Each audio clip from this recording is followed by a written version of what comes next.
একটা কথা আমি খুব ভাবি, জানেন তো? সেটা হচ্ছে, ভাবি বলতে এটা বলতে পারেন যে একটা এক ধরনের উপলব্ধি, একটা রিয়েলাইজেশন। সেটা আমি জানি আপনাদেরও হয়। সেটা হচ্ছে যে আমরা যখন এই চোখের সামনে যখন এই শুনি কোনো দুর্ঘটনা হয়েছে, সেটাই প্লেন ক্র্যাশ বলুন বা ক্যালামিটিস বলুন, আর্থকুয়েক বলুন, সুনামি বলুন, এবং সেখানে যখন আমরা শুনি যে কত কত মানুষের ডেথ হচ্ছে, তখন ওই সময়টা বা ওই কটা দিন যখন যত এই মিডিয়া নিউজ চ্যানেলস বা আমরা যখন এই খবরগুলো চারিদিক থেকে শুনতে পাই বা খবর পাই, ওই কয়েকটা দিন মনটা কত খারাপ লাগে, তাই না? কত কষ্ট হয়, কত ভারাক্রান্ত লাগে যে কত মানুষের কত দুর্ঘটনা হলো, এবং তাদের ফ্যামিলির প্রতিও কতটা আমাদের মন খারাপ লাগে। আমরা তখন কতটা মানে ইমোশনাল হয়ে যাই, তাই না? যে ওইগুলো দেখলে বা শুনলে। কিন্তু আবার যখন সেই নিজেদের কর্মব্যস্ততার মধ্যে ফিরে যাই, যখন নিজেদের জগতে যখন আমরা ফিরে যাই, তখন আবার সেই যাকে তাই। কিন্তু একটা জিনিস যেটা আমার এই উপলব্ধি এটাই হয় যে লাইফ যখন আছে সেখানে তার এন্ড হবেই, সেটা ডেথ দিয়ে এন্ড হবে। মানে যেখানে বিগিনিং আছে সেখানে তার এন্ড থাকতেই হবে। তো when there is a life there is a death. হ্যাঁ, এবং এটাই হচ্ছে আলটিমেট ট্রুথ, এটাই হচ্ছে একটা ন্যাচারাল প্রসেস। কিন্তু এই উপলব্ধি করতে গেলেও তখন আপনারা অনেকেই বলেন, বা এটা আমরা বলতেই থাকি, যে লাইফ ইজ ভেরি আনপ্রেডিক্টেবল। হ্যাঁ, অনেকে এটাকে হয়তো ভাবেন যে এটা খুব নেগেটিভিটি, এটা খুব নেগেটিভ চিন্তা করার দরকার নেই। লাইফ আনপ্রেডিক্টেবল, সে তো সবাই জানে, সবারই মৃত্যু হবে, সবারই একদিন না একদিন কিছু হবে। কিন্তু হ্যাঁ, এই কথাটার মধ্যেও যে লাইফ ইজ আনপ্রেডিক্টেবল অ্যান্ড মৃত্যু যে হবেই, এই যে আলটিমেট ট্রুথ, এটা অনেকে হয়তো ভাবেন যে এটা খুব নেগেটিভ কথা। তো এত নেগেটিভ ভাবার কোনো দরকার নেই, সবসময় যেন পজিটিভ ভাবা দরকার, পজিটিভ ভাবা উচিত।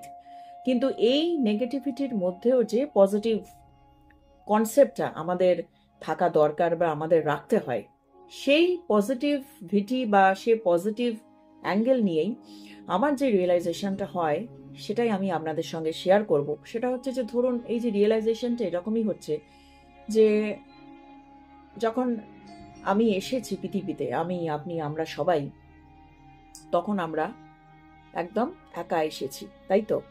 আবার ফিরে যাব, একাই ফিরে যাব। যখন এসেছি আমরা খালি হাতে এসেছি, ফিরেও যাব সেই খালি হাতে। যখন এসেছিলাম তখন আমাদের সঙ্গে আমরা টাকা পয়সা, আমরা বাড়ি গাড়ি কিছুই তো সঙ্গে আনিনি। আবার যখন ফিরে যাব, সেই সব কিছু পেছনে পড়ে থাকবে। আমরা চলে যাব, আমরা চলে যাব মানে আমাদের শরীরটা চলে যাবে। হ্যাঁ, যখন আমরা এসেছিলাম তখন আমরা কত উইক ছিলাম।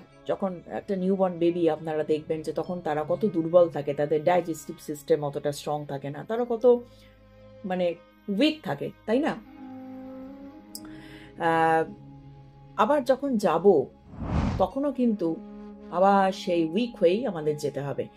যখন একটা নিউবর্ন বেবি, আমি বলতে চাইছি এটাই, যে সে যখন ছোট থাকে তার সমস্ত সিস্টেম তার কত উইক থাকে, আস্তে আস্তে সেটা স্ট্রং হয়। তার মধ্যে যখন নানান রকমের ফুড ভ্যালু তার মধ্যে আসে, সে যখন খেতে শুরু করে নানা রকমের খাবার, নিউট্রিয়েন্টস তার মধ্যে যখন আসতে শুরু করে, তখন সে আবার আস্তে আস্তে স্ট্রং হতে থাকে। আবার ঠিক দেখবেন যে বয়স যখন হয়ে যায় 70, 80, 90, যখন 80 অ্যাবাভ বয়স হয়ে যায়, তখনও দেখবেন কত ওরকম ওই একটা দুর্বল লাগে, উইক লাগে, খাবার সহজে ডাইজেস্ট হয় না, ইমিউনিটি সিস্টেমটা তখন একটু উইক হতে শুরু করে।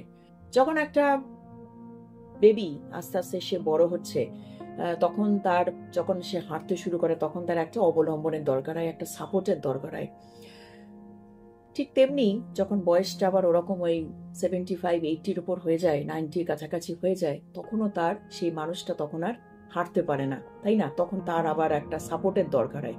মানে ঠিক একটা বাচ্চা সে ছোটবেলায়, তার নিউবর্ন বেবি সে যেরকম থাকে, তার ঠিক যাওয়ার সময়তেও দেখবেন তার অবস্থাটা ঠিক সেই রকমই হয়ে যায়। এবং যত বয়স বাড়ে একটা মানুষের, আমরা বলি না যে বয়স যাদের 75, 80 এরকম বয়স হয়, তারা আবার কিন্তু সেই একটা শিশুর মতন আচরণ করে। এটা দেখবেন, এটা আমরা কিন্তু বলি এবং আমরা সেটা দেখিও আমাদের চারপাশে। তখন তারা আবার শিশু হয়ে যায়। হ্যাঁ, এবং যখন একটা নিউবর্ন বেবি, একটা বেবির যখন যখন তার বার্থ হয়, তখন তাকে স্নান করানো হয়। আবার ঠিক শেষ দিনে আবার সেই মানুষটাকে ডেথ, সেই শরীরটাকে আবার স্নান করানো হয়। তো এই যে জিনিসটা, যেটা আমি আপনাদের বললাম, এরই মধ্যে দেখুন যেটা আমি বলতে চাইছি, এই জিনিসটা হচ্ছে, আপনারা যদি নিজেরাও ভাবেন বা আপনাদের যাদের এজ গ্রুপ এই ধরুন 70 অ্যাবাভ হয়ে গেছে, 75-80 ইয়ার্স, আপনাদের যারা আপনারা আমার চ্যানেল দেখছেন, কথাগুলো শুনছেন, আপনারা ভাবুন যে আপনাদের এখন ঠিক এই জিনিসটা ম্যাচ করছে কিনা, যে যখন আপনারা হাঁটাচলা করেন তখন মনে হয় পাশে একজন কেউ থাকুক, হ্যাঁ, হয় একটা লাঠি থাকুক সঙ্গে, অথবা সঙ্গে কেউ একজন থাকুক। খাবার দাবারও আপনারা সব রকম এখন কিন্তু খেতে পারেন না, তাই তো? এখন মনে হয় একটু হালকা খাবার খাই, যেগুলো একটু লো ক্যালোরি আছে, কারণ বেশি হাই ক্যালোরি খাবার খেলে সেটা ডাইজেস্ট হয় না, কারণ আস্তে আস্তে ইমিউনিটি সিস্টেমটা কমে যাচ্ছে। হ্যাঁ, তো এবং শারীরিক প্রবলেমস, যখন একটা বেবি, এই যে নিউ বর্ন বেবি, ছোট বেবিরা, তাদের কত রকমের ফিজিক্যাল প্রবলেমসও থাকে, তাদের সেই ভ্যাকসিন দিতে হয়, তেমনি এই যাদের এরকম এজ গ্রুপ হয়ে গেছে 80 অ্যাবভ বা 75 থেকে 90 এরকম এজ গ্রুপ, তাদেরও আস্তে আস্তে কত রকমের ট্রিটমেন্ট করাতে হয়, কত রকমের শারীরিক প্রবলেম হয়, যদিও এখন ফিজিক্যাল প্রবলেমসটা যে কোনো এজ গ্রুপের মানুষের মধ্যেই এখন চলে এসেছে, যেটা আগেকার দিনে যেটা ছিল না, যেটা মোটামুটি একটা বয়স বেশি হয়ে গেলে তখন তার মধ্যে নানা রকমের ফিজিক্যাল প্রবলেম দেখা দিত, কিন্তু এখন সমস্ত এজ গ্রুপের মানুষের মধ্যেই শারীরিক প্রবলেম হচ্ছে, ফিজিক্যাল নানা রকমের প্রবলেম দেখা দিচ্ছে। তো এই যে জিনিসটা হচ্ছে, এই যে সাইকেলটা, হ্যাঁ, এটার মধ্যে একটাই খালি মনে হয়, দেখুন যে তবুও এর মধ্যে কত রকমের ভেদাভেদ, কত জেলাস মানুষ, কত জেলাস, এবং এই জেলাসের কোনো শেষ নেই।